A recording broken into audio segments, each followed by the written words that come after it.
A little girl was secretly taking food from a store until one day she was caught by the owner. She decided to follow the child to find out the truth.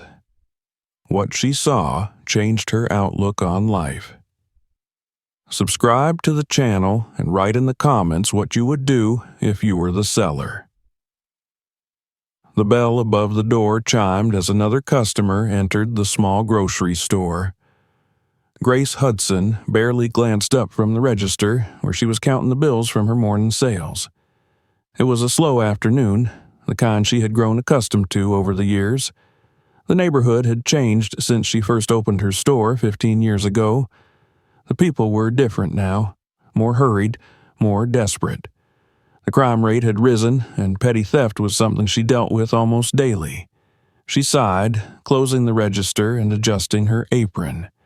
She had long accepted that running a store in this part of town meant keeping a sharp eye on the shelves, especially near the front, where the more expensive items were kept. She had seen all sorts of people come through, some honest, some not. And lately, she had been seeing a small, thin figure lingering outside near the dumpsters behind her store. At first, she barely noticed. The sight of homeless people or those struggling to get by had become a sad but common reality. But this one was different. The figure was small, too small, a child. Every evening, just before closing, she would see the child creeping toward the back alley, rummaging through the discarded produce and expired bread she threw away. Grace didn't know why it bothered her so much. Maybe it was because the child was alone. Maybe it was because she remembered, distantly, what it was like to go to bed hungry. But hunger alone didn't justify stealing, and she wasn't running a charity. If she started giving away food to every hard-luck case, she'd be out of business within a year. Then, one evening, it happened. She had been stocking shelves when she saw a small shadow slip through the door. The girl, because it was a girl, she realized, was no older than 7 or 8. Her hair was short, uneven, as if someone had cut it in haste. She wore an oversized jacket, patched and faded, and her shoes were so worn out that they barely held together. Grace narrowed her eyes and pretended not to watch as the girl moved down the aisles. She was quick, darting glances at the counter to see if she was being watched. And then, just as swiftly, her small hand reached out, grabbed a loaf of bread from the lower shelf, and tucked it into her jacket. Grace set down the can she was holding and walked forward. "Hey," she called out, her voice firm. The girl froze. Grace approached, her hands on her hips. "Empty your pockets." The girl looked around as if searching for an escape, her thin fingers clutching at the edge of her jacket. She didn't speak. Her eyes were wide, dark, and full of something Grace couldn't quite place. Fear? Defiance? Grace extended a hand. "Come on, I saw you take it." For a moment, the girl didn't move. Then, slowly, she pulled the loaf of bread from her jacket and held it out, her fingers trembling slightly. Grace took it and sighed. "You can't just walk in here and steal, kid. You hungry?" The girl still didn't speak. She looked down at the floor, her small frame tense. "You got parents?" Grace asked, though she wasn't sure she wanted to hear the answer. The girl hesitated, then turned on her heel and ran out the door. Grace watched as she disappeared down the street. She exhaled slowly, pressing the loaf of bread against her hip. She wasn't sure what she had expected. Gratitude? An apology? Maybe just a word, something to explain why a child was stealing food instead of being home, safe and warm. But life didn't work that way. She had learned that a long time ago. Still, as she went back to restocking the shelves, she found that she couldn't shake the image of the girl's frightened eyes. The next evening, she kept watch. The girl came again. This time, she didn't enter the store. Instead, she went straight to the back alley, waiting for the moment when no one was looking before slipping toward the dumpsters. Grace moved quietly to the back door, cracking it open just enough to see. The girl's small hands dug through the discarded food, pulling out an old bag of rolls that had gone stale. She tucked them into her jacket, then hesitated, looking around cautiously. When she was sure no one was watching, she darted away, disappearing into the night. Grace's grip tightened on the doorknob. She had seen plenty of thieves over the years, teenagers stealing beer, grown men stuffing candy bars into their coats. But this was different. A child shouldn't have to dig through garbage to eat. The thought unsettled her more than she cared to admit. The next day, she found herself watching the front door again. She wasn't sure why. Maybe part of her expected the girl to come back inside to try stealing again. Maybe she wanted to confront her properly this time, to ask her what the hell was going on. Instead, the girl never entered the store. She went straight to the dumpsters again, just like the night before. And just like before, she took what she could and disappeared. Grace exhaled, rubbing a hand over her face. This was getting under her skin in a way she didn't like. She wasn't a social worker. She wasn't responsible for other people's problems, but something about that little girl wouldn't leave her alone. By the third night, Grace made a decision. If the girl wasn't going to talk, then she would just have to follow her and find out the truth herself. Grace Hudson had never considered herself a particularly curious person. She had lived in the same neighborhood for years, ran the same small grocery store, and followed the same daily routine without much deviation. She didn't ask questions she didn't need answers to, and she certainly didn't meddle in things that weren't her business. But for the third evening in a row, she found herself standing behind the store's back door, watching the little girl disappear down the alley, clutching a stale loaf of bread to her chest. Something inside her tightened as she stepped back into the store, locking up for the night.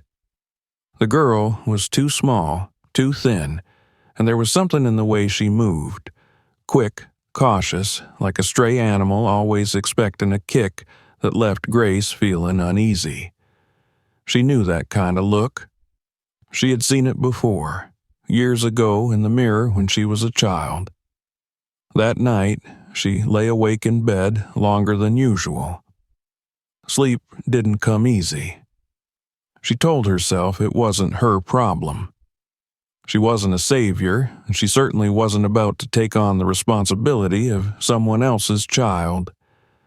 But the image of those tiny hands digging through garbage, the way the girl had clutched that loaf of bread as if it were a treasure, refused to leave her mind.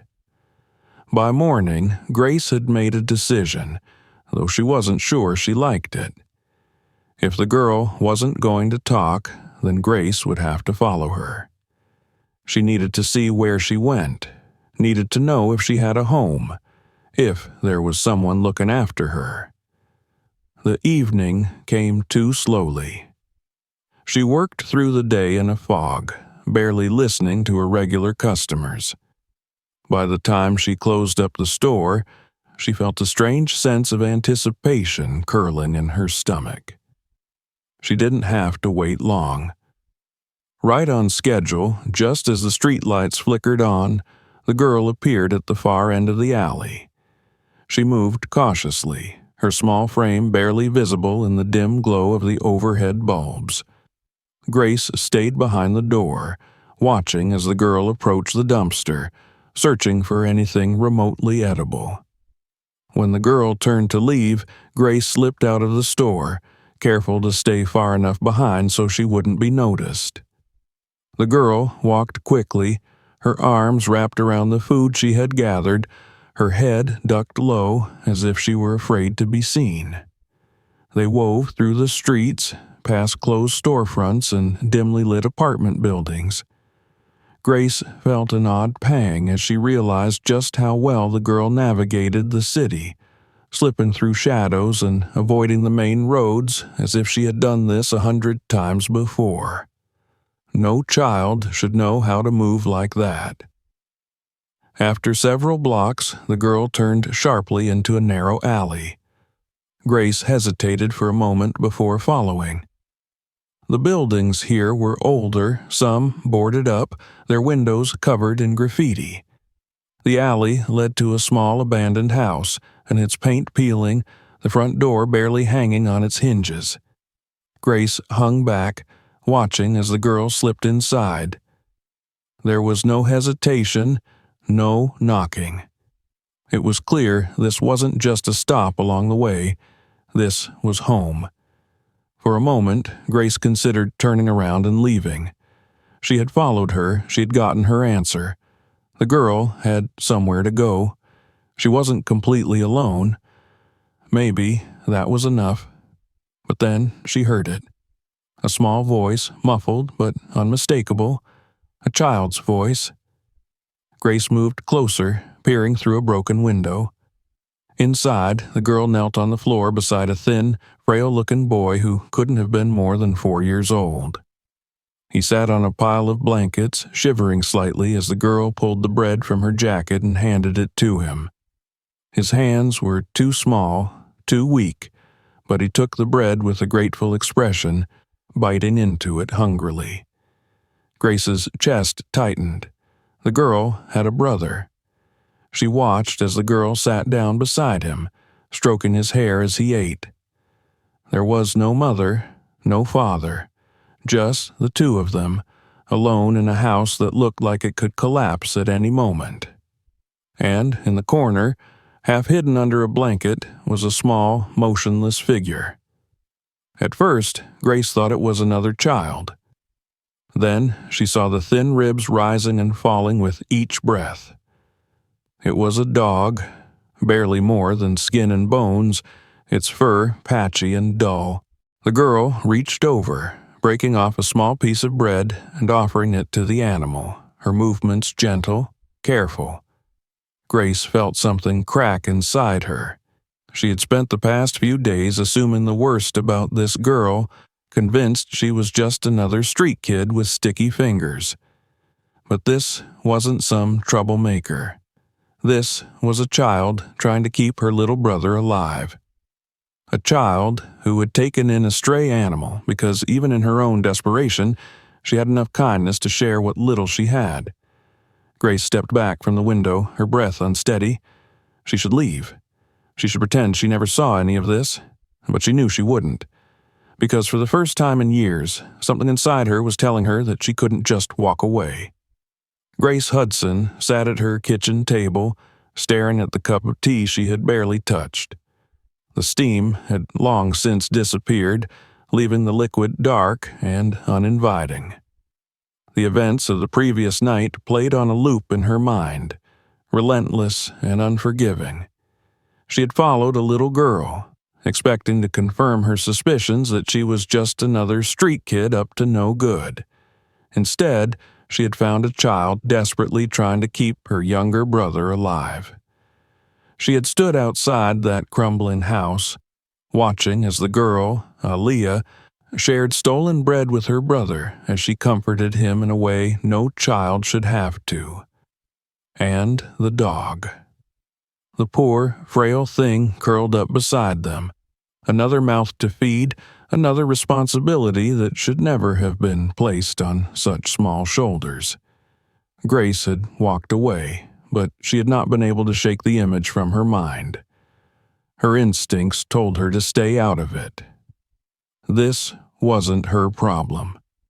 She had lived long enough to know that the world was full of suffering, and trying to fix everything was impossible.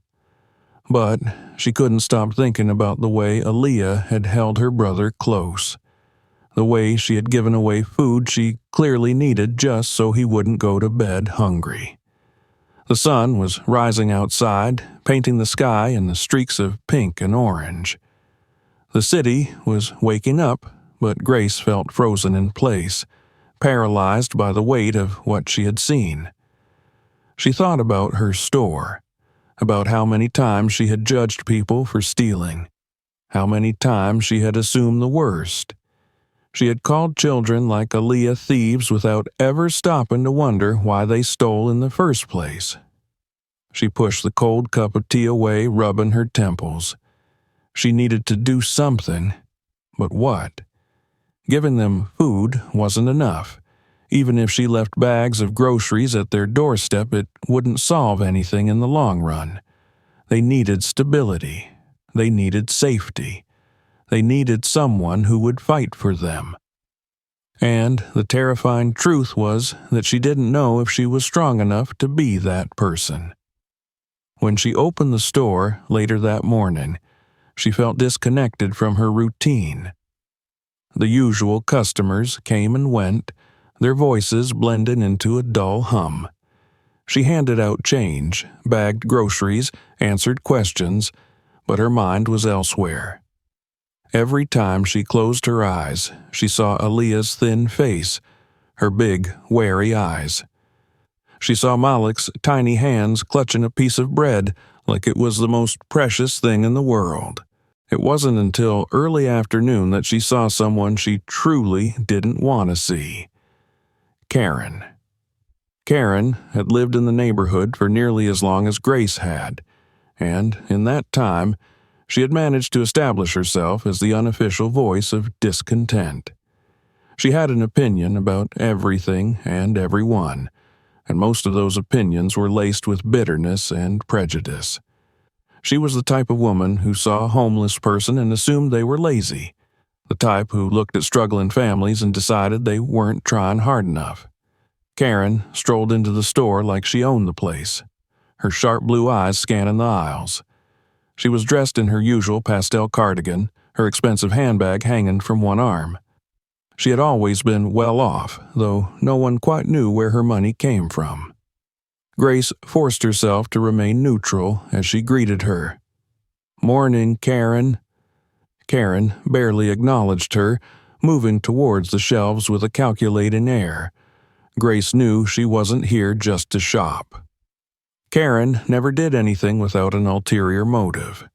Sure enough, after a few moments, she turned back to Grace, her lips pressed into a thin line. "You've been spending a lot of time near that old house on Hawthorne Street," she said, her voice casual in a way that wasn't casual at all. Grace's stomach tightened. She should have known someone would notice. Karen saw everything that happened in the neighborhood, and she never let anything go unquestioned. Grace kept her expression neutral. "I don't know what you're talking about." Karen gave a short, humorless laugh. "Oh, please. I saw you lurking around there the other night. I know what you're doing." Grace folded her arms, leaning against the counter. "And what exactly do you think I'm doing?" Karen pursed her lips, tilting her head slightly. "Helping them, those kids." The way she said it made Grace's skin crawl. "They're just children," Grace said carefully. "They're trouble," Karen corrected, "and they don't belong here. You think I don't know what kind of people they are?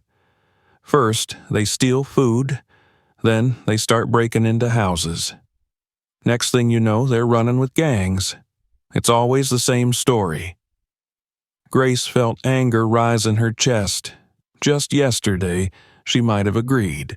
Just yesterday, she might have nodded along, convincing herself that it wasn't her business, that some people just ended up where they belonged. But she had seen Aaliyah give away food she desperately needed. She had seen the way she shielded her brother from the world. She had been wrong, and she refused to stand here and listen to Karen spew her poison.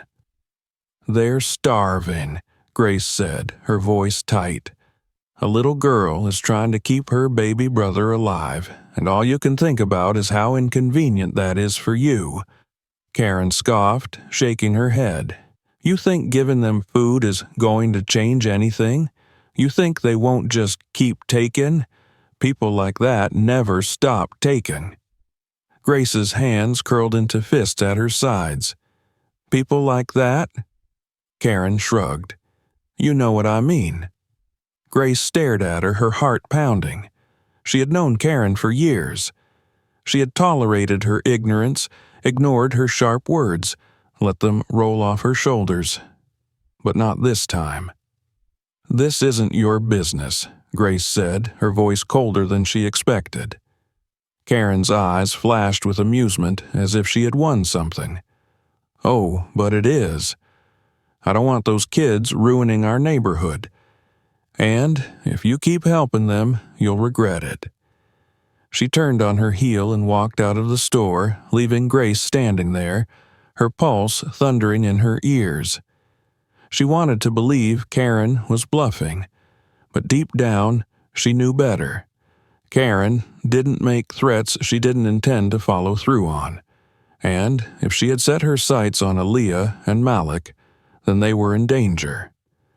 Grace had spent her whole life believing she could stay neutral, that she could keep to herself and let the world move on without interfering. But standing there, feeling the weight of Karen's words pressing down on her, she realized something.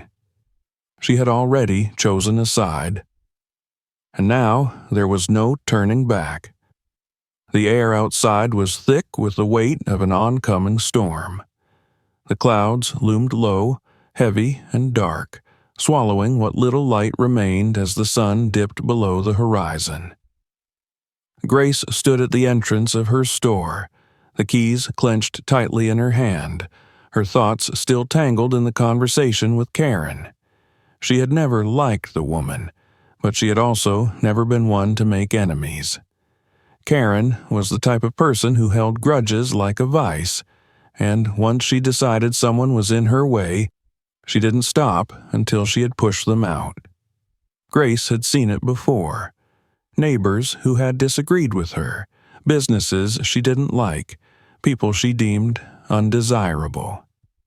Karen always found a way to make their lives hell. And now, Grace had painted a target on her own back. She locked the door and turned toward her car, but she hesitated. The house on Hawthorne Street wasn't far. Aaliyah and Malik were still there, still vulnerable. Karen knew about them now, and Grace didn't trust for a second that she would simply let it go. Her pulse quickened as she climbed into her car. The decision had already been made the moment she had spoken against Karen. She had spent too much time second-guessing herself, questioning whether or not she should get involved. That time was over. The streets were quiet as she drove, the occasional flicker of neon signs from the rundown convenience stores casting eerie reflections on the wet pavement. She knew these roads well, but tonight they felt unfamiliar, different, as if something unseen lurked in the shadows, waiting. When she reached the alley near the abandoned house, she killed the engine and sat for a moment, listening to the silence. The windows of the house were dark, but she knew they were inside. She stepped out, keeping her footsteps light as she approached the door. She knocked softly, just once. Nothing. She tried again, a long pause, then the sound of shuffling inside. The door cracked open just enough for a pair of wary eyes to appear. Aaliyah. She didn't say anything, but Grace could see the exhaustion in her face, the way her shoulders hunched forward as if bracing for something bad. "It's me," Grace said gently. "Can I come in?" Aaliyah hesitated, then slowly opened the door wider. The inside was even colder than the night air. Grace had been here before, but standing in the middle of the room now, she felt the weight of it pressing down on her. There was barely anything inside, just a few old blankets in the corner, an empty can that had once held soup, and Malik curled up against the dog, his small fingers buried in its dull fur. Grace crouched down beside him. "Is he okay?" Aaliyah nodded, though her expression was unreadable. "He's just tired." Grace exhaled, running a hand through her hair. Listen, something happened today." Aaliyah's eyes flickered with suspicion. She was always on guard, always expecting the worst. "There's a woman in the neighborhood. Her name is Karen. She knows about you and your brother. She's the kind of person who likes to cause trouble." Aaliyah's grip tightened around the edge of her oversized jacket. "What kind of trouble?" "The kind that gets people taken away," Grace admitted, hating the way the words sounded out loud. "She called the police on you once. She might do it again." Aaliyah's entire body stiffened, and for the first time since Grace had met her, she saw real panic in the girl's eyes. "They can't take Malik," she whispered. "I won't let them." Grace had never been a particularly emotional person, but something about the way Aaliyah said it, so raw, so desperate, made her heart tighten. "I don't want that to happen either," Grace said. "That's why I came. I need you to trust me." Aaliyah looked down, her fingers twitching slightly as if she were considering her options. "I don't trust adults," she muttered. Grace swallowed the lump in her throat. "I get that, but you don't have a lot of choices right now." Silence stretched between them. Finally, Aaliyah exhaled, her shoulders sagging.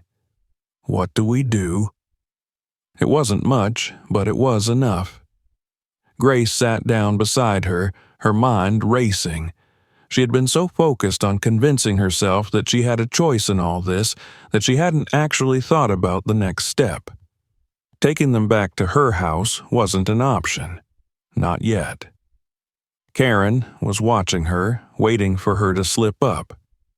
If she suddenly took in 2 kids with no legal claim to them, it would only make things worse. "We need to be careful," Grace said. "You can't stay here much longer. It's not safe." Aaliyah glanced toward Malik, who was still curled up beside the dog, his breathing slow and steady. "He's not strong enough to go anywhere." Grace pressed her lips together. "Then we do this in steps. I'll bring food, blankets, whatever you need, but you have to promise me that if I tell you to leave, you'll listen." Aaliyah hesitated, then nodded once. It wasn't perfect. It wasn't a solution, but it was something. Grace left that night with a plan forming in her mind. She would help them whether they trusted her or not. She would protect them no matter what it took. And she would make sure that Karen never got the chance to tear them apart. The storm finally broke as she pulled into her driveway, rain pounding against the windshield. She sat there for a long moment, gripping the steering wheel. She had spent so much of her life looking the other way, pretending things weren't her problem. But this time she couldn't. This time she wouldn't. The morning air was sharp with the lingering chill of last night's rain. The streets were still damp, the sky overcast, casting everything in a dull, gray light. Grace hadn't slept much. She had spent the night turning over every possible scenario in her head, trying to figure out how to keep Aaliyah and Malik safe without drawing too much attention to them, or herself. But Karen was a problem she couldn't ignore. The woman had already threatened to interfere, and Grace knew she wasn't bluffing. Karen thrived on conflict, on making life miserable for people she didn't approve of. And she would stop at nothing to see those children removed from the neighborhood. Grace arrived at her store earlier than usual, her thoughts still tangled in knots. The familiar scent of coffee and fresh bread did little to calm her nerves as she unlocked the door, flipping the sign to open. She needed a plan, something concrete. Sneaking food to Aaliyah and Malik was only a temporary solution. They couldn't live in that house forever. The morning passed in a blur of transactions and half-hearted conversations with customers. She could feel Karen's presence even before she saw her.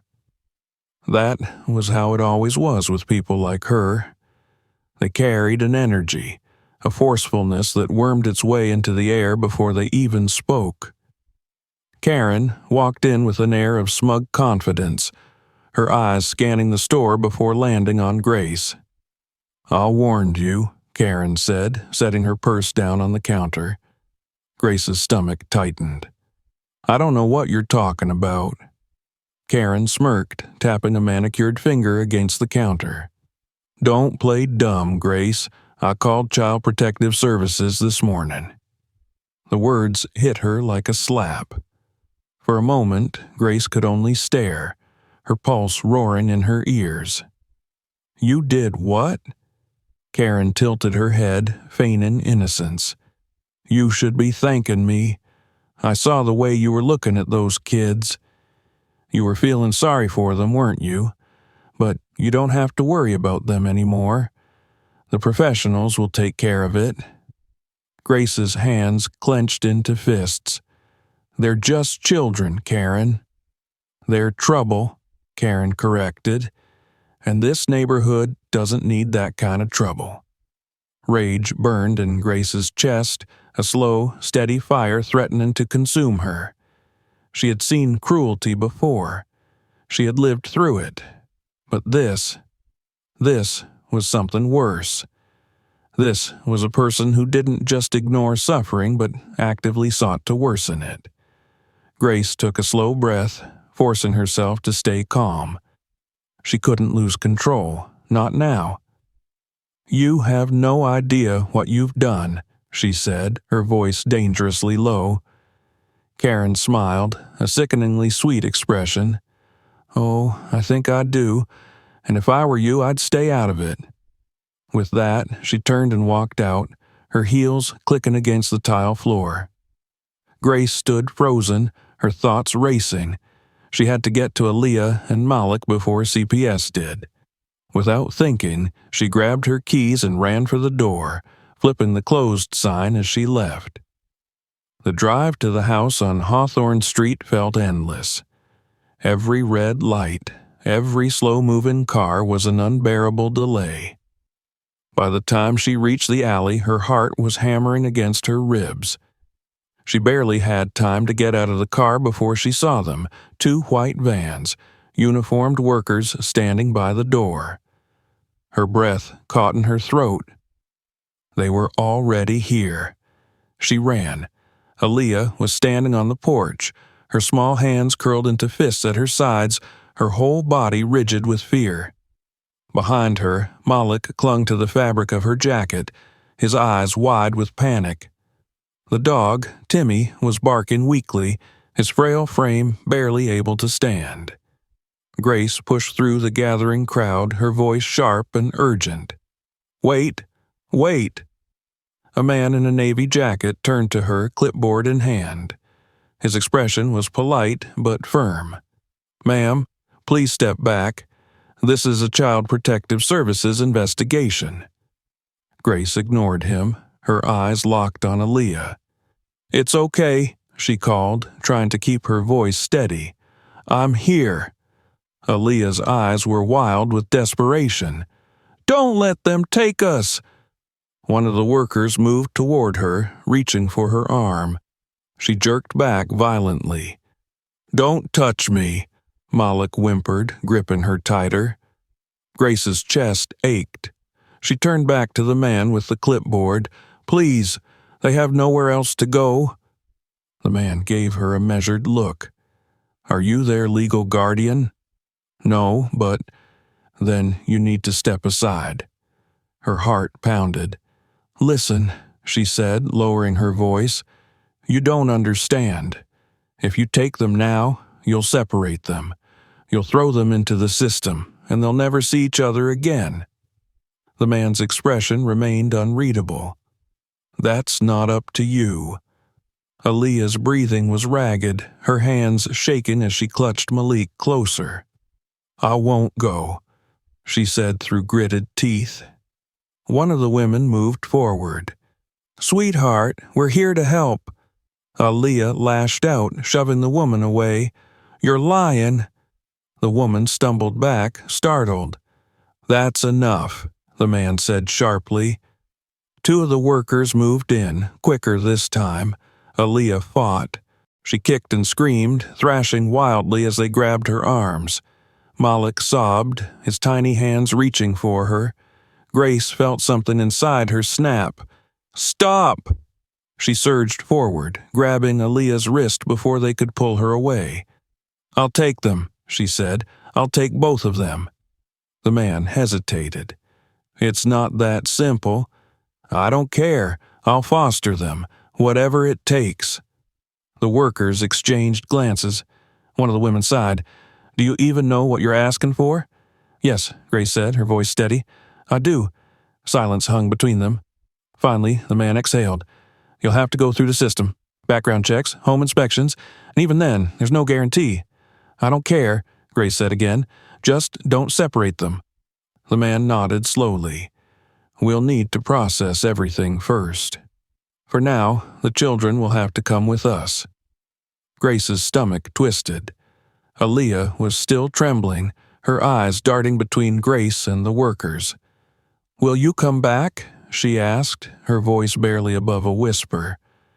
Grace knelt in front of her. "I swear," she said, "I'll get you both back." It wasn't enough, but it was all she could give. She watched as they were led into the vans, Malik sobbing into his sister's jacket. The doors shut, the vans pulled away, and Grace stood there, alone, her hands shaking at her sides. She had made a promise. Now she had to find a way to keep it. The store felt emptier than usual. The soft hum of the refrigerator cases and the rhythmic clicking of the ceiling fan above her head were the only sounds keeping Grace company as she sat behind the counter, staring at the register but not really seeing it. The day had passed in a blur, customers coming and going, voices mingling into an indistinct noise in the background. She had barely spoken more than a few words to anyone. Her mind was elsewhere, consumed by the image of Aaliyah and Malik being taken away. The silence of her home had been even worse. The moment she had stepped through the door the previous night, she had felt the weight of their absence like a stone pressing against her chest. The house had felt colder, emptier, too quiet. Even Timmy's small, weak barks had been missing. She had barely slept. She had paced the length of her kitchen, checking her phone every few minutes, half hoping for a message, a call, something. But nothing came. When she had promised Aaliyah that she would bring them back, she had meant it. But she hadn't realized just how difficult that promise would be to keep. By mid-morning, she had made a decision. She wasn't going to sit around and wait. She locked up the store early, ignoring the puzzled looks from her regulars, and got in her car. The drive to the Child Protective Services office felt longer than it should have, her fingers gripping the steering wheel tightly. The building itself was unremarkable. Gray walls, large glass doors, a small reception area with stiff plastic chairs and outdated magazines stacked on a low table. The woman behind the counter barely looked up when Grace approached. "I need to speak to someone about 2 children who were taken into custody yesterday," Grace said, keeping her voice steady despite the tightness in her throat. The receptionist didn't seem surprised. She simply nodded and gestured toward a clipboard. "Fill this out. Someone will be with you shortly." Grace took the pen and forced herself to breathe as she wrote down her name, the children's names, everything she knew. When she handed it back, the receptionist glanced at it before disappearing behind a door. Minutes stretched into an hour. Grace sat in one of the plastic chairs, her knee bouncing impatiently. Every time the door opened, she sat up straighter, but it was always someone else. A tired-looking woman with a toddler on her hip, a man arguing with a caseworker, a teenage girl sitting with her arms crossed, staring at the floor. Finally, her name was called. A tall man with neatly combed hair and a weary expression led her into a small office. His nameplate read Michael Dawes, senior caseworker. He gestured for her to sit before settling into his own chair, adjusting the papers on his desk. "You're here about Aaliyah and Malik Carter," he said, glancing up at her. "Yes," Grace said quickly. "I want to take them in." Dawes sighed, leaning back slightly. "Miss Hudson, I understand your concern, but that's not how this works. The children are now in state custody. There are procedures in place." "I don't care about procedures," Grace said, trying to keep her voice calm. "Those kids have no one else. I've been helping them for weeks. They trust me." Dawes rubbed a hand over his face. "Trust isn't enough. Do you have any legal claim to them? Are you a relative, a previously established guardian?" "No, but—" "Then the answer is no," Dawes said. "At least for now. The system isn't perfect, Miss Hudson, but we have to follow protocol. They'll be placed in temporary care while we evaluate their situation." Temporary care. Grace knew what that meant. Foster homes, separation. "They can't be separated," she said firmly. "They only have each other." Dawes gave her a sympathetic look. "We try to keep siblings together when possible, but there's no guarantee." Grace clenched her jaw. "Then what do I have to do?" Dawes studied her for a long moment, as if trying to gauge just how serious she was. Finally, he pulled out a thick stack of papers from his drawer and slid them across the desk. "You can apply for emergency foster placement," he said. "It's a long process. Background checks, home inspections, psychological evaluations. And even then, it's up to the court whether or not you qualify." Grace took the papers, her fingers tightening around them. "How long does it take?" "Months," Dawes admitted. "Sometimes longer." Grace exhaled slowly. She didn't have months. Aaliyah and Malik didn't have months. "But," Dawes said, hesitating slightly, "if you can prove an existing relationship with the children, convince a judge that they would be safest with you, you might be able to expedite the process." Hope flickered in Grace's chest. "What do I have to do?" Dawes handed her another form. "Petition for temporary custody. It'll go before a judge. If you can provide evidence, witnesses, documentation, anything that shows you've been actively involved in their care, it might improve your chances." Grace didn't waste another second. She took the forms and spent the next few hours filling them out in her car. Every question felt like a test, every answer a weight pressing down on her. She had never thought about becoming a parent. She had spent years keeping her life simple, avoiding attachments. Now she was sitting in a parking lot, applying to become a foster mother to two children she had met only weeks ago. But she didn't hesitate. She gathered everything she could: receipts from the food she had bought them, notes from customers who had seen her helping them, even security footage from her store showing Aaliyah sneaking in night after night, proof that she had been there, watching over them. She submitted the paperwork before the office closed, and then she waited. Days passed, each one slower than the last. She called the office every morning, checking on their status. The answers were always the same: processing, reviewing, pending. She couldn't see them. She wasn't allowed to know where they had been placed. It was agonizing. And then, after what felt like a lifetime, she got the call. Her petition had been approved for a hearing. She had one chance to prove to a judge that she could give them a home. She had never been more terrified in her life.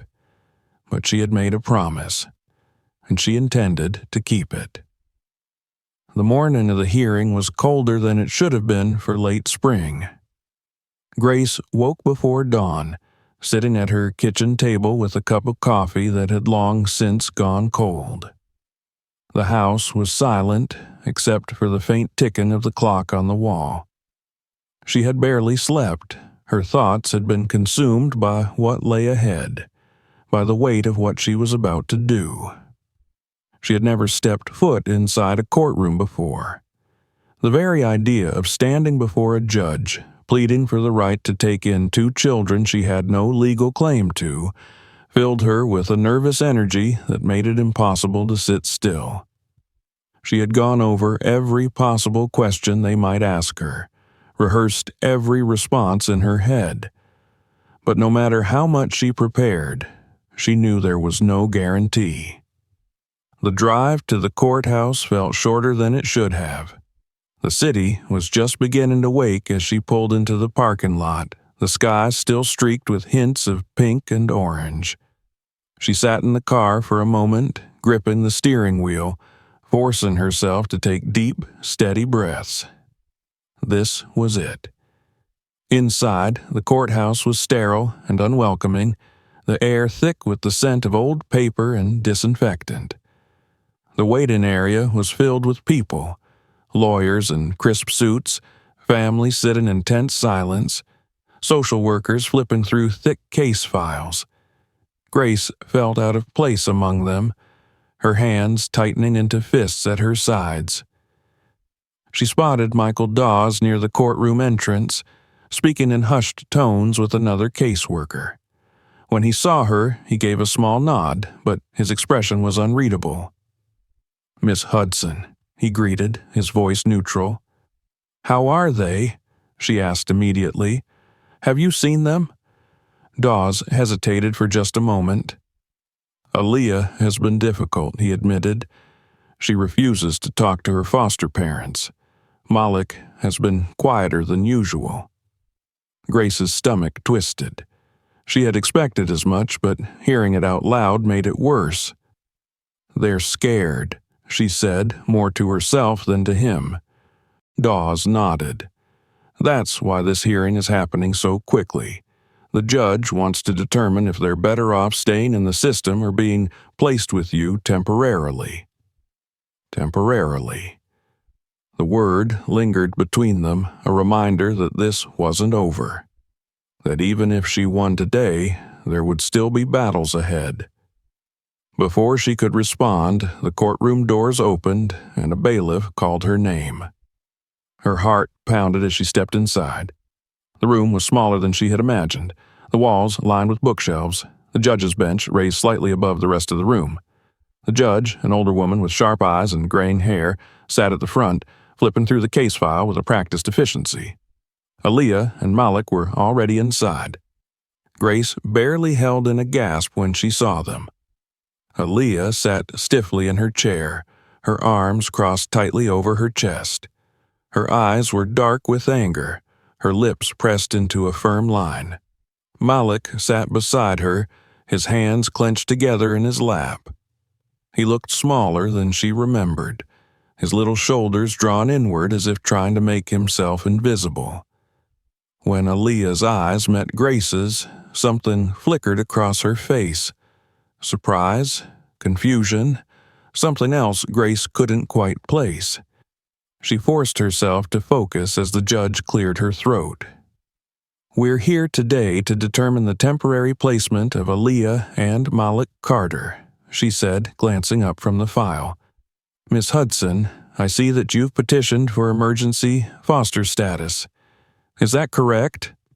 "Yes, Your Honor," Grace said, her voice steady despite the nerves twisting in her stomach. The judge turned her gaze to Dawes. "Mr. Dawes, has Miss Hudson been vetted?" "Her background check came back clean," Dawes confirmed. "She has no prior offenses, no history of complaints, and she has been financially stable for the past 15 years. She owns her home and business and has no dependents." The judge nodded, considering this. "Miss Hudson, can you tell me why you wish to take responsibility for these children?" Grace swallowed hard, her hands gripping the edge of the table. "Because they don't belong in the system," she said.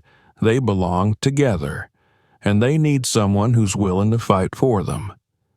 The judge studied her for a long moment. You've known them for how long? A few weeks, Grace admitted. And you believe that qualifies you to care for them? Grace straightened her shoulders. No one else has stepped forward. No family, no relatives. I may not have known them long, but I know they deserve better than this. The judge's eyes softened just slightly, but her expression remained unreadable. Aaliyah, she said, turning to the girl, do you have anything you'd like to say? Aaliyah didn't move at first. Then, slowly, she lifted her chin. I don't want to go back to that house, she said, her voice quiet but firm. And why is that? Aaliyah hesitated, glancing toward Malik. Because we won't stay together, she said finally. Because no one ever tells the truth. They say they'll help, but they just put us somewhere else, with strangers, and we always have to start over. I'm tired of starting over. Grace's chest ached. The judge nodded, considering this. And do you want to stay with Miss Hudson? Aaliyah's gaze flickered toward Grace. She didn't answer right away, but then, after a long moment, she gave a small, almost imperceptible nod. The judge looked at Malik. What about you, young man? Malik didn't speak. He just reached for Aaliyah's hand, gripping it tightly. That was answer enough. The judge exhaled slowly, tapping her pen against the desk. Very well, she said. Given the circumstances, I'm granting temporary guardianship to Miss Hudson, effective immediately. A full evaluation will be required in 60 days, at which point we will determine if permanent placement is appropriate. Grace barely heard the rest. Her whole body felt light, unsteady, as relief flooded through her. She had done it. She had kept her promise. Aaliyah still looked guarded, unsure, but when the bailiff opened the door, she reached for Malik's hand and stood. As they stepped out into the hallway, Grace finally let out the breath she had been holding. Aaliyah glanced at her, studying her carefully. You really did it, she said, her voice quiet. Grace nodded. I told you I would. Aaliyah's lips pressed together. Then, slowly, she exhaled. Okay, she said. We'll see. Grace knew trust wouldn't come easily, but she also knew that this was the first step, and she wasn't going anywhere. The drive home was quiet. Grace had expected Aaliyah to be tense, but she hadn't anticipated the complete silence that had settled over the car. Malik sat in the back seat, his small hands gripping the seatbelt tightly, his eyes fixed on the window. Aaliyah sat beside him, staring straight ahead, her jaw clenched. Grace didn't push them to talk. She knew this was overwhelming.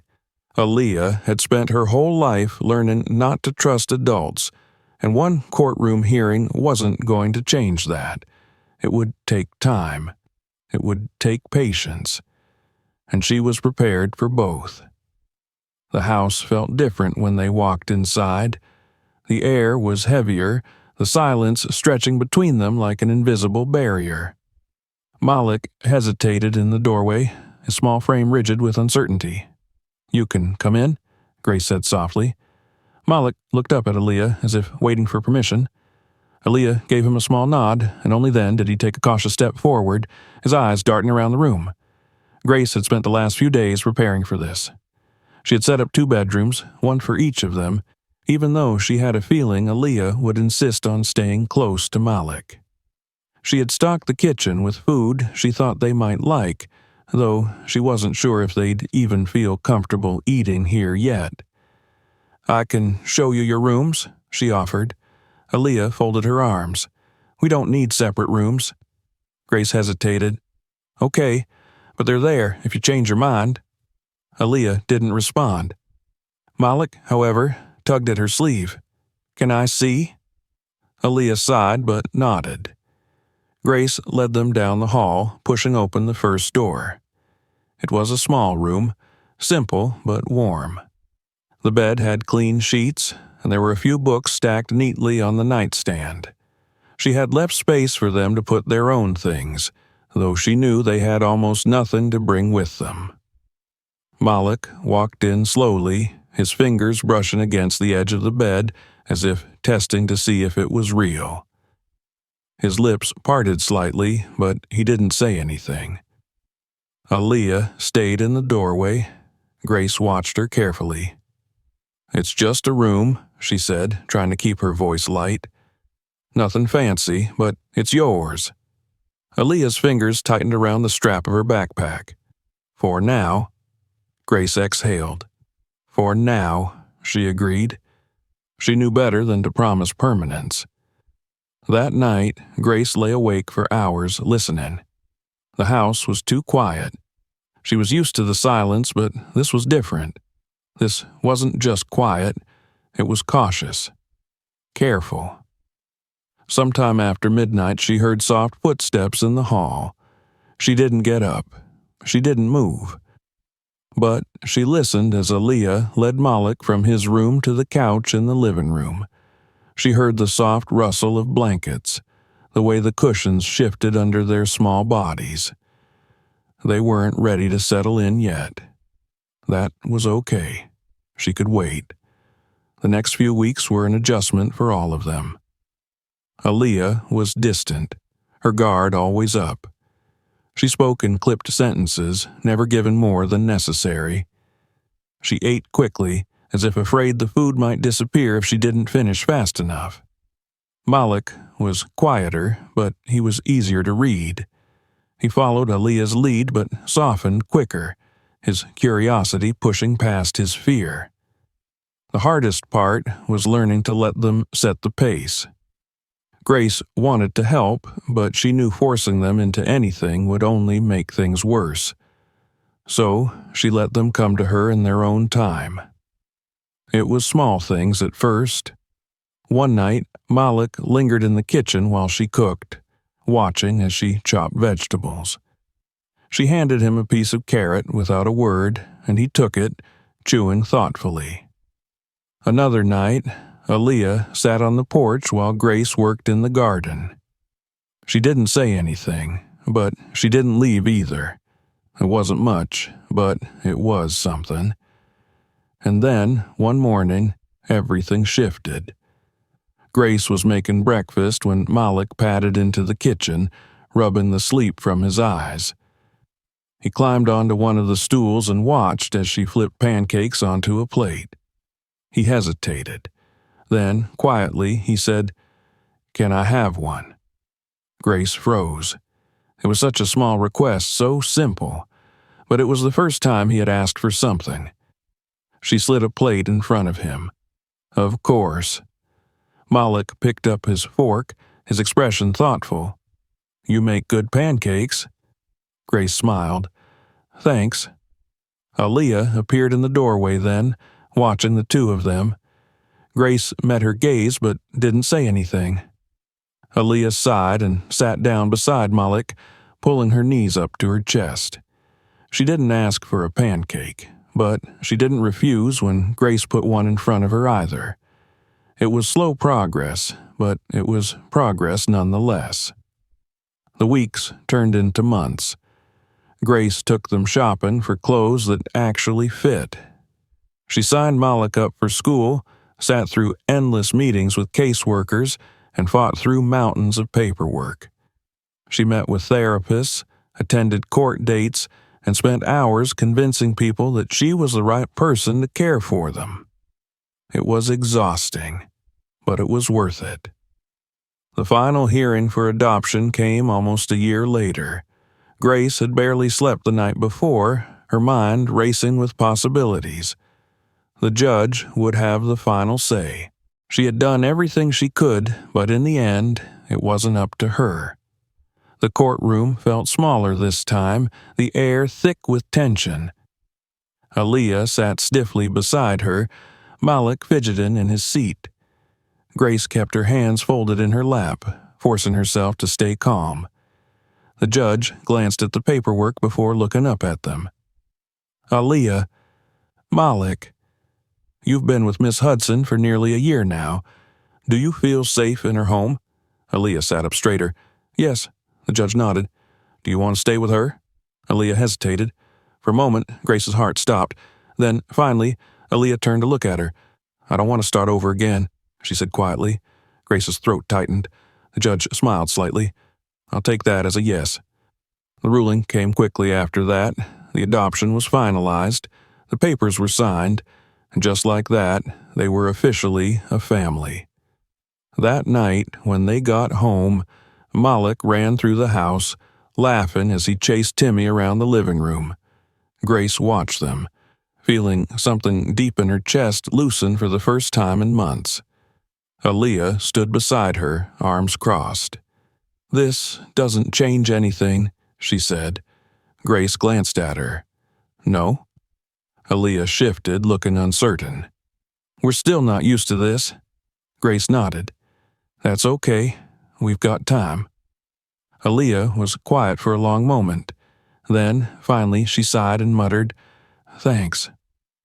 Grace didn't say anything. She just reached out, gently squeezing Aaliyah's shoulder. Aaliyah didn't pull away. It was a start, and that was enough. If you enjoyed this story, make sure to subscribe to the channel so you don't miss new videos. Check out more videos for more incredible stories. And if this video touched you, share it with your friends.